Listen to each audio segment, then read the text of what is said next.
அன்பு நேயர்களுக்கு வணக்கம். நம்முடன் நின்று இணைந்திருப்பவர் கார்த்திக் என் சுவாமி, வரலாற்று ஆய்வாளர். வணக்கம் சார். உங்களை வரவேற்பது பெருமிதம் அடைகிறோம்.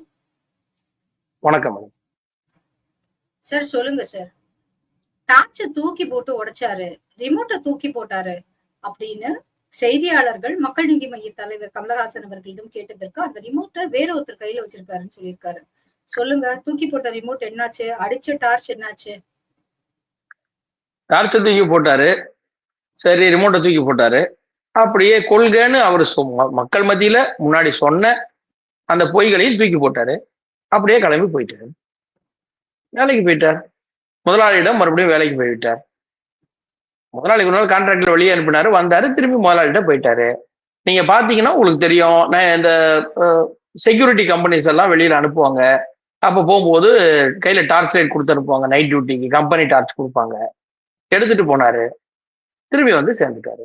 வேலை முடிஞ்சிருச்சாங்க, ஐயா உங்களை ஜெயிக்க விடாம பிரிச்சுட்டேங்க ஐயா அப்படின்னாங்க. சரி இந்தா உனக்கு போனஸ் எம்பி பதவினாங்க. ஐயா கிளம்பி இங்கேயே வந்துட்டாரு. அவ்வளவுதான். அவர் இடத்துல வேற என்ன சொல்லலாம்? ஏதாவது கேட்டோம்னா அவரு வந்து இன்னொரு 2 தேர்தலுக்கு அப்புறம் தான் நமக்கு புரியும். அந்த அளவுக்கு ஒரு விளக்கம் கொடுப்பாரு. நம்ம என்ன செய்யறது? அதனால அவருடைய நிலைப்பாடு அவ்வளவுதான். இவங்க பி டீம் இவர் அனுப்புனாங்க, போட்டோ பிரிக்கணும்னு போனாரு, பிரிச்சாரு, முடிச்சாரு, கிளம்பி வந்துட்டாரு. அவ்வளவுதான். அதுல என்ன இருக்கு மேடம்? இவங்க எல்லாரும் பி டீமும்பாங்க, ஆனா இவங்க தான் பி டீம் ஊரெல்லாம் செட் பண்றவங்க.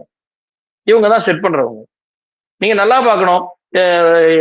இப்ப கொஞ்ச நாளாவே தாவைக்கா வந்து பாஜகவோட பி டீம்னாங்க. அவங்க தலைவரே ஒருத்தர் மேடையில போட்டு உடைச்சிட்டாரு. உங்களுக்கு தானே சைக்கிள் ஓட்டிட்டு ஆதரவு பிரச்சாரம் பண்ணாருன்னு. இதுல இருந்து நம்ம நல்லா தெரிஞ்சுக்கலாம் திமுகவின் பி டீம் எங்கெல்லாம் பரவி இருக்கிறது, எப்படி எல்லாம் இருக்கிறது. அதுல ஒண்ணு இவர். அவ்வளவுதான். சார், நீங்க வந்து திமுகவின் பி டீம்னு தாவேக்காவை சொல்றீங்களா? தாவேக்காவையும் சொல்கிறேன். அப்ப தாவேக்கா ஏன் சார் வந்து என்னுடைய அரசியல் எதிரி, கொள்கை எதிரின்னு 2 எதிரியை பிரிச்சு வச்சிருக்கணும்? பேசுற வார்த்தை அதனாலதான் பேசணும். ஆனா பிரச்சாரம் மட்டும் சைக்கிள்ல போய் அவங்களுக்காக பிரச்சாரம் பண்ணாரு. கருப்பு சேப் சைக்கிள்ல போய். அவங்க நம்ம சொல்லியே இல்ல, இவர் பி டீம் நம்ம சொல்றது வந்து இவர் என்ன எதையெல்லாம் திமுக எதிர்க்கிறதோ அதையெல்லாம் இவர் எதிர்க்கிறார். திமுக எதையெல்லாம் எதிர்க்கிறாங்க? நீட்டு என்னன்னே தெரியாது, இவர் நீட் வேணாம் பாரு. அவங்க சிஏ வேணாம்னா இவரும் சிஏ வேணாம் பாரு. அவங்க எதெல்லாம் வேண்டாம் என்று சொல்கிறார்களோ கண்ணை மூடிக்கொண்டு இவரும் அதை வேணாம் தான் சொல்லுவார். அப்போ ஒரே கொள்கை. நீங்க வந்து அரசியல், அதனாலதான் கொள்கை எதிரி பாஜக, அரசியல் எதிரினார். அரசியல் எதிரினா என்ன பண்ணாங்க சொல்லுங்க? அரசியல் எதிரில இவர் கட்சிக்கு இவர் ஒரு கட்சி ஆரம்பிக்கும் போது அரசியல் ரீதியா இவர் எதிர்க்கிற அளவு அவங்க என்ன பண்ணாங்க? இவருக்கு ஏதாவது டார்ச்சர் கொடுத்தாங்களா? ஒண்ணுமே கொடுக்கல. தமிழ்நாட்டு மக்களுக்கு கெடுதல் பண்ணி இருந்தால் கொள்கை எதிரின்னு திமுகவை சொல்லணும். திமுகவை கொள்கை எதிரின்னு சொல்லணும். தமிழக மக்களுக்கு பாதிப்பு, இப்ப பாஜகவால பாதிப்பு, அதனால நாங்க கொள்கை எதிரிங்கிறோம். தமிழக மக்களுக்கு பாதிப்பு, அதனால திமுகவும் கொள்கை எதிரின்னு சொல்லணும். அரசியல் எதிரின்னு ஏன் சொன்னாரு? அவ்வளவுதான். அது ஒரு பேச்சுக்கு சொல்றதுதான். கொள்கை எதிரி தான் அவங்களுக்கு. அவங்க கொள்கை தலைவர்களே 5 வச்சிருக்காங்கல்ல, அதுக்குள்ளயுமே முரண்பாடு இருக்கு அவங்களுக்கு. ஈவேரா அவர்களுக்கும் இவங்க இந்த பக்கம் அஞ்சலி அம்மாள் போட்டிருக்காரு. சம்பந்தமே இல்லை. அவங்க போராடினவங்க, இவர் வேண்டான்னு. இப்ப 2 பக்கமும் 2 வேற. அவருக்கு அதுவே சரியா தெரியாது. அரசியல் எதிரின்னு அவர் சொல்றது நீங்க நல்லா புரிஞ்சுக்கிட்டாங்கன்னா, அவர் நீட் திமுக எதிர்க்குது, நானும் நீட்டை எதிர்க்கிறேன். எதுக்கு எதிர்க்கிறீங்க? காரணம் தெரியாது. இப்ப எஸ்ஐஆருக்கு ஒரு காரணம் கொடுத்தாரு பாருங்க.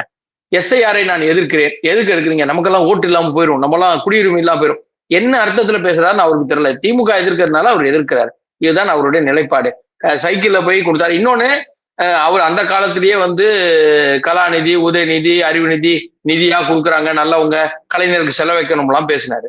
அதுக்கப்புறம் என்ன அவருக்கு மாற்றம் வந்துருச்சு? அவங்க அரசியல் எதிரி ஆகிற அளவுக்கு என்ன நிலைப்பாடு அவருக்கு வந்துச்சு? பிரச்சனை ஒண்ணுமே கிடையாது. இப்ப எதிரின்னு சொன்னா வைகோ அவர்கள் 93 வெளில வந்த போது அரசியல் எதிரினா திமுக மதிமுகன்னு சொல்லலாம். இவர் என்ன பண்ணாரு? இவருக்கு எதிரி அவங்க என்ன எதிர்த்தாரு அவரு? சரி, திமுகவோட எந்த திட்டத்தை அவர் எதிர்த்து போராட்டம் பண்ணிருக்காரு? திமுகவோட ஒரு திட்டத்தை எதிர்த்து போராட்டம் பண்ணாரா? அவங்க போராட்டம் பண்ணலையா? அதிமுக தொடங்கிய யார் அந்த சாருக்காக? அண்ணா அந்த யூனிவர்சிட்டியில நடந்த இஷ்யூக்காக கோவைன்னு மாவட்டம் தோறும் ஒரு போராட்டம் பண்ணலையா சார்? அந்த போராட்டத்தை யார் அந்த சார்? ஆளுநரை போய் பார்த்து ஒரு கடிதத்தை கொடுத்தாரு. அதுக்கப்புறம் பனையூர்ல மக்கள் கூட போய் நின்னு ஆதரவு தெரிவிச்சாரு. வெள்ள நிவாரண நிதிக்கு பனையூர்ல கூப்பிட்டு கொடுத்தாரு. எவ்வளவு பண்ணிருக்காரு சார் கடந்த 1 வருட காலத்துல. அதாவது மக்களை போய் சந்திக்கிறது போக, மக்கள் வீடு தேடி மக்கள் வரணும். அந்த இல்லம் தேடி மருத்துவம் மாதிரி வீடு தேடி வாங்கன்னு இவர் வச்சிட்டாரு. நம்ம என்ன சொல்றோம்னா, அவரு திமுகவை எதிர்த்து ஸ்ட்ராங்கா என்ன செஞ்சார்? நீங்க கவர்னர்கிட்ட மனு கொடுத்தாரு, அதோட அப்டேட். அதுக்கப்புறம் மனு வந்து கவர்னர் இது நம்ம என்ன நடவடிக்கை எடுத்தாருங்க? கவர்னர் பண்ணலையா? சரி, சார் வந்து அந்த தீர்ப்பு வந்தது இல்லையா? யார் அந்த சாருக்கு? இவர் என்ன பண்ணாரு? அதுக்கு பிறகு அந்த அந்த அந்த அண்ணாமலை அவர்கள் அவ்வளவு விளக்கம் கொடுத்தாரு இல்லையா? இதெல்லாம் குற்றச்சாட்டுகள் இன்னும் பெண்டிங்ல இருக்குன்னு. இது ஏதாவது பேசினாரா? ஏதாவது பேசினாரா? நீங்க ஆக்டிவா இருக்கிற மாதிரி இவர் காட்டினாரே ஒழிய, திமுகவின் ஊழல்களை எதிர்த்து, அரசியல் எதிரிங்கிறது ஊழல்களை எதிர்த்து பேசினாரா? பேசவில்லை. அவர்களுடைய நயவஞ்சகத்தை எதிர்த்து பேசினாரா? பேசவில்லை. அவர்கள் ஒரு மதத்தை குற்றம் சாட்டும் போது ஏதாவது பேசினாரா? பேசவில்லை. சனாதன எதிர்ப்பு உதயநிதி பேசும்போது ஏதாவது சொன்னாரா? நான் அனைவரும் ஒன்று சமத்துவம்னு எதுவுமே சொல்லவில்லை. அவரு சமத்துவம் பேசுறேன்னு சொன்னவரு சனாதனத்தை திட்டும் போது பேசல. எதுவுமே அவர் பண்ணலையே. திமுகவுடைய இப்போ நேரு அவர்கள் மேல குற்றச்சாட்டு வருது, துரைமுருகன் அவர் மேல குற்றச்சாட்டு வருது, டாஸ்மாக்ல குற்றச்சாட்டு வந்து என்ன பண்ணாரு அவரு? என்ன பண்ணாரு? எதுவுமே பண்ணலையே அவரு. அப்புறம் நீங்க வந்து அவரு அரசியல் எதிரி திமுகவுக்கு எதிராக இருக்காருன்னா, நீங்க வந்து போய் கொஞ்சம் இப்ப கமல் டார்ச் உடைச்ச மாதிரி இவர் 2 சாருக்கெல்லாம் பேசினாரு, அவ்வளவுதான். வேற என்ன பண்ணாரு? இவர் என்ன போராட்டம் பண்ணார்? இது வரைக்கும் மக்களுக்காக என்ன போராட்டம்? நீங்க திமுக விட்டுருங்க, மக்களுக்காக என்ன போராட்டம்? எதுவுமே இல்லையே. அப்புறம் இவர் எப்படி வந்து அரசியல் எதிரி இதெல்லாம் சொல்லுவாரு? மக்களுக்காக அந்த நிலம் கையகப்படுத்த இருந்த போது இவர் போய் அங்க நின்னாரா இல்லையா சார் பனையூர்ல?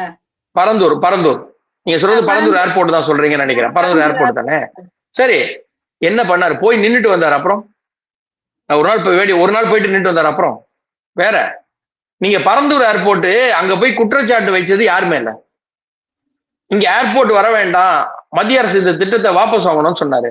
மாநில அரசு நிலம் கொடுத்துச்சுன்னு பேசினாரா? பேசலையே. நீங்க போயிட்டு மத்திய அரசு நிலம் இங்க ஏர்போர்ட் வர வேண்டாம், எங்களுக்கு தேவையில்லை மக்களுக்குன்னு ஒரு நாள் சொல்லிட்டு வந்தாரு. அதனுடைய தொடர்ச்சியாக நீட்சியா என்ன பண்ணாரு? சரி, மாநில அரசுகிட்ட போய் பேசி நீங்க நிலம் கையகப்படுத்தாதீங்க, வேண்டாம். ஏன்னா அவங்க தான் 2 இடம் செலக்ட் பண்ணி கொடுக்குறாங்க, இங்கேயா அங்கேயா. எங்க மத்திய அரசு வந்து நீங்க இடம் செலக்ட் பண்ணுங்கன்னு சொல்லும் போது மாநில அரசு தான் அது கொடுக்குறாங்க. ஏன் அவர் போய் மாநில அரசு கேட்கல? எடுத்து போராட்டம் பண்ணிருந்தானே, எங்க விவசாய நிலத்தை ஏன் கொடுத்தேன்னு. சரி, அவங்க கிட்டத்தட்ட ஓராண்டு காலமாக போராடி கொண்டிருக்கிறார்கள். ஒரே ஒரு நாள் போய் பார்த்தாரு. அப்புறம் என்ன பண்ணாரு? நீங்க ஒரு பிரச்சனைக்கு போய் நின்றாருன்னா ஒரு நாள் பாக்குறது இது இல்ல. தீர்வு என்ன? ஒரு நாளைக்கு அப்புறம் என்ன பேசினாரு? எதுவுமே பேசலையே. ஷோ பண்ணிட்டு திரும்பி வருது இல்ல, ரோட் ஷோ மாதிரி போயிட்டு வருது இல்ல. மக்கள் பிரச்சனைக்கு பேசணும். இவர் பேசினாரா? இல்லையே. இப்போ இவங்களுடைய இந்த விளம்பரங்கள் எப்படின்னு பாத்தீங்கன்னா, மக்களுக்காக பேசுறாருங்கிறதுலாம் அப்படிதான் இருக்கும். ஈவேரா வைக்கத்துக்கு போனாருன்னு சொல்லுவாங்க. ஆனா அவரு 1925 நவம்பர் 23 தான் அது முடிஞ்சது, வைக்கம் போராட்டம். ஈவேரா தான் அதற்கு போராடினார் என்றால், ஏப்ரல் மாசம் ஆரம்பிச்ச குடியரசுல இருந்து நவம்பர் வரைக்கும் 2 கட்டுரை எழுதியிருக்காரு. அப்போ என்ன போராட்டம் தெரியுதுங்களா? அதே மாதிரிதான் இவரு, நான் திமுக வைத்து போராடினேன்றாருல. என்ன போராடினார்? அரசியல் எதிரியை எதிர்த்து என்ன போராடினார்? இவருக்கு முதல்ல அடிப்படை தெரியுமா? சிஏஏ என்றால் என்னன்னு தெரியுமா? சார் என்றால் இந்த SIR அப்படின்னா என்னன்னு தெரியுமா? சரி, அந்த சார்னு ஒரு போராட்டம் பண்ணார்ல, அதோட விளக்கமா தான் இருக்கு. அண்ணா யூனிவர்சிட்டி அதாவது அவருக்கு தெரியுமா? எழுதி கொடுத்ததை படிச்சுட்டு வர்றாரு. ஒரு வேட்பாளர் பட்டியல் படிக்கும் பொழுதே அந்த மதுரையில பேரெல்லாம் எழுதி பக்கத்துல விஜய் எழுதி கொடுத்தாங்க, அதை அப்படியே பார்த்து படிக்கிறார். விஜய்ன்ற பேரையே அவருக்கு சொல்ல வரல, எழுதிதான் படிச்சாரு. நீங்க தான் சார் அப்படி சொல்றீங்க. ஆனா ஒவ்வொரு இடத்திலும் விஜயே இருப்பது போல மக்கள் நினைத்துக் கொள்ளட்டும் அவர் அவ்வளவு ஆர்வமா பேசினாரு. இன்னைக்கும் பாத்தீங்கல்ல கரூர்ல கூட்டத்தை, எவ்வளவு ஆர்வமா வந்தாங்க அவருக்காகன்ட்டு. பார்த்தோம், கண்டிப்பா பார்த்தோம். கரூர்ல மேல இருந்து ஒரு தண்ணி பாட்டில் கொடுக்குற வரைக்கும் அங்க யாருமே தண்ணி பாட்டில் கொடுக்கல. அதுக்கப்புறம் காவல்துறை சொன்னதுனாலதான் நாங்க போனோம்னா ஒட்டுமொத்தமா எல்லாரும் போனாங்க. இதெல்லாம் வழக்குல இருக்கு, அது வேற விஷயம். நம்ம என்ன சொல்றோம்னா, ரசிகர்கள் அவர்கள் அப்படித்தான் வருவார்கள், அதை வச்செல்லாம் பண்ண முடியாது. சிரஞ்சீவி அவர்களுக்கு வந்த கூட்டத்தோட இவருக்கு வந்துருமா? விஜயகாந்த் அவர்களுக்கு வந்த கூட்டத்தை விட இவர்களுக்கு வந்து விட்டதா? சிரஞ்சீவி கட்சி ஆரம்பிச்ச அன்னைக்கு அலறிச்சு ஊரு, பல லட்சம் மக்கள் அங்க திரண்டாங்க. என்னாச்சு? நீங்க பின்னாடி வர்றது இவர் அரசியல் கட்சியில வரத சொல்லாதீங்க. சார் ஒரே ஒரு நிமிஷம் சார். சிரஞ்சீவி கட்சி ஆரம்பித்த போது சிரஞ்சீவி அவர்கள் கட்சி ஆரம்பித்த போது, அந்த ஒரே ஒரு மாநாட்டுக்கு தான் ஒரு லென்த்தி கிரவுடு நீங்க சொன்ன மாரி அந்த அந்த பர்ட்டிகுலர் மாநிலமே அல்லோல கல்லோலப்பட்டது, திருப்பி போடப்பட்டது, எப்படி வேணா நம்ம வச்சுக்கலாம். புரட்டி போட்டது எப்படி வேணா வச்சுக்கலாம். வேறஸ் இவர் வந்து போற ஒவ்வொரு இடமும் கூட்டம் இருக்கிற ஒவ்வொரு இடமுமே அதாவது இவர் எப்ப கூட்டம் போட்டாலும் அந்த கிரவுடு கொண்டு வராருல்ல சார். அது மதுரையா கண்டிப்பா இருக்கட்டும், கண்டிப்பா. நம்ம விக்கிரவாண்டியாக இப்ப சரியா இருக்கட்டும், சொன்னீங்க. கரூராக இருக்கட்டும், திருச்சியாக இருக்கட்டும், பெரம்பலூராக இருக்கட்டும். நீங்க இப்பதான் சரியா சொன்னீங்க. அவர் கூட்டத்தை கொண்டு வருகிறார். கரூருக்கு வரும்போது அதற்கு முன்னாடி இடத்துல கூட்டம் நடத்திட்டு வரும்பொழுது அது கரூருக்கு வரதுக்கு முன்னாடி ஒரு கூட்டம் நடக்குது. பேசிட்டு வராரு. அங்கிருந்து இவர் வண்டியை ஃபாலோ பண்ணிட்டு வந்தவங்களே 5000 பேர் அவங்களே கணக்கு கொடுத்தாங்க. அங்கதான் கூட்டம் பார்த்துட்டாங்கல்ல, அவங்கள எது கூடியே கூட்டிட்டு வந்தீங்க? அப்போ ஒரு இடத்துல கூட்டம் போட்டு அந்த கூட்டத்தை எடுத்துட்டு வந்து அடுத்த கூட்டத்துக்கு சேர்க்கறீங்க. அப்புறம் இங்கே இருந்து எடுத்துட்டு போய் அடுத்த கூட்டத்துக்கு சேர்க்கறீங்க. நீங்களே ஆளை கூட்டிட்டு வந்து சேர்த்து கூட்டம் காட்டிட்டு போறீங்க. இது வந்து கூட்டம் வரவில்லை. அங்க இருந்து இவரே கூட்டிட்டு வர்றாரு கூடியே. வரும்பொழுது இவங்க இன்னும் கூட்டம் வந்துகிட்டு இருக்குன்னா அப்போ மக்கள் வந்து லேட் ஆகுது. 12 மணிக்கு வருவாருன்னு புஷியானந்த் சொல்லி காக்க வச்சு மக்கள் அங்க உள்ள வந்த உடனே நிக்க வச்சு எல்லாரையும் வராரு நிக்க வச்சு 10 நிமிஷம் வந்துடும் அரை மணியே நிக்க வச்சு கூட்டத்தை நீங்க அதிகப்படுத்தி காட்டினீங்க. சார் நீங்க வந்து ஒழுங்கான ஒரு இதுவா இருந்ததுன்னா நீங்க அரசியல் மாநாடா நடத்துங்க. ரசிகர் மாநாடு நடத்தாம அரசியல் மாநாடு நடத்தி காட்ட சொல்லுங்க. சார் அப்படி அரசியல் மாநாடு. பாத்தீங்கன்னா ஒரு கும்பல்ல வந்து ஒரு லேட்டா வர்றது தலைவனுக்கு அழகுன்னு நான் இங்க பேச வரல. ஆனா அது தலைவனுக்கு அழகு இல்லைன்னா இதற்கு முன்னர் நடந்த அரசியல் கூட்டங்கள்ல எத்தனையோ கூட்டங்கள்ல வந்து தலைவர்கள் லேட்டா வந்ததுண்டு. ஏன் வந்து மற்ற கட்சியில வரலையா? உதாரணத்துக்கு தற்போது நடந்திருக்கு. தாவேக்காவிற்காக பேசி வரும் திரு நாஞ்சில் சம்பத் அவர்கள் கூட சொல்லியிருக்காரு. அருப்புக்கோட்டையிலேயே கிட்டத்தட்ட ஒரு ஒரு மத்தியானத்துல இருந்து மிட் நைட் வரைக்கும் வெயிட் பண்ணி தான் மறுநாள் தான் அவர கலைஞர் மு. கருணாநிதி அவர்கள் வந்தாரு அப்படின்னு சொல்லி ஒரு இடத்துல சொல்லியிருக்காரு. ஏன் பாஜக கூடும் கூட்டங்களில் லேட்டா தலைவர்கள் வருவதில்லையா? இல்லைன்னா காங்கிரஸ் கூடும் இடங்களில் தலைவர்கள் லேட்டா வருவதில்லையா? அதிமுக கூடும் இடங்களில் தலைவர்கள் லேட்டா வருவதில்லையா? அப்ப விஜய் கூடும் இடங்கள்ல மட்டும் விஜய் லேட்டா வந்தா அதை கொஸ்டின் பண்றீங்க? லேட்டா வந்தாருங்கிறது இல்ல, லேட்டா வர வைக்கப்பட்டார். அவர்கள் வரும்பொழுது தாமதமானது வேற. நாஞ்சில் சம்பத் அவர்களோட நீங்க சொன்னீங்க சரியான உதாரணம் அவர்தான். நம்ம இந்த கூட்டம் லேட்டுங்கிறதுக்கு சரியான உதாரணம் அவர். கிட்டத்தட்ட ஒரு 10 மணி நேரம் மேல மேடையில பேசிட்டே இருந்தார் கூட்டம் வர வரைக்கும். சும்மா நிக்க வைக்கல ஜனங்களை, ரோட்ல சும்மா நிக்க வைக்கல. ஓரமா நில்லுங்க அவர் வர வரைக்கும் நிற்க. ஒரு கொள்கைய 10 மணி நேரம் ஒரு கொள்கை பேசுறார், மக்கள்கிட்ட விளக்குறாருன்னா அவர்கிட்ட அந்த கொள்கை இருக்கு, அதை கேட்டு நிக்கிறான். நீங்க நடிகர் விஜய் வந்துருவார் நிக்க வைக்கல. நீங்க சொல்ற மற்ற கட்சிகள் எல்லாமே அந்த வர நேரம் வரை மற்ற தலைவர்கள் பேசிக் கொண்டிருப்பார்கள். கூட்டம் பேசிக்கிட்டு இருப்பாங்க. ஒரு தலைவரா பேசுவாங்க, கொள்கையை பேசுவாங்க. அட்லீஸ்ட் சினிமா பாட்டாவது பாடுவாங்க. நீங்க உள்ள வந்தவங்களை வந்துருவாரு அரை மணி நேரத்துல நிக்க வைக்கல. இன்னொன்னு ஒரு ஏற்பாடு கூட செய்யல. நீங்க பாமக அவர்களுடைய கூட்டம் நடந்தது பார்த்திருப்பீங்க, மாநாடு. வரிசையா குழா வச்சு இப்ப தண்ணி பங்கங்க கேன் வச்சு குழா வச்சு இந்த கூட்டத்துல தண்ணி கேன் கூட ஏற்பாடு பண்ணல. நான் எதுக்கு சொல்றேன்னா இவர் அரசியலை அரசியலாக செய்யவில்லைங்கிறது தான் சொல்றேன். இவருடைய கட்சிக்கு அரசியல் கொள்கை என்பது கிடையாது. அதனால அரசியல் எதிரி என்பதும் இவருக்கு கிடையாது. கொள்கை என்னவென்று தெரியாது. இவருக்கு எதை எதிர்க்கிறோம் அதன் கொள்கை என்னவென்றும் தெரியாது. அதனால் இவருக்கு கொள்கை எதிரிகளும் கிடையாது. அதனாலதான் இவரை நம்ம பி டீம். இவர்கள் திமுக சொல்வதை இவர் அப்படியே கிளிப்பிள்ளை போல் அப்படியே ஒப்பிக்கிறாரு. அதனாலதான் அவரை நம்ம பி டீம்னு சொல்றோம். மற்றபடி அவர் வந்து நடிச்ச காலத்திலையும் இவர்களுக்காகத்தான் நடித்து கொண்டு இருந்தார்.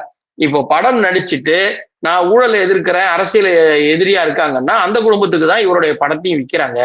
இவர் வந்து ப்ரொடியூசர் தான் பேசுவார், நான் பேச மாட்டேன்ல, ப்ரொடியூசரே இவங்க தான். விற்காதையா, அவங்களுக்கு விற்காத வேற ஒருத்தருக்கு வித்துக்கோ, 10 லட்சம் நஷ்டமானா பரவாயில்ல, என் அரசியல் எதிரிக்கு நான் விற்க மாட்டேன்னு சொல்லணும்.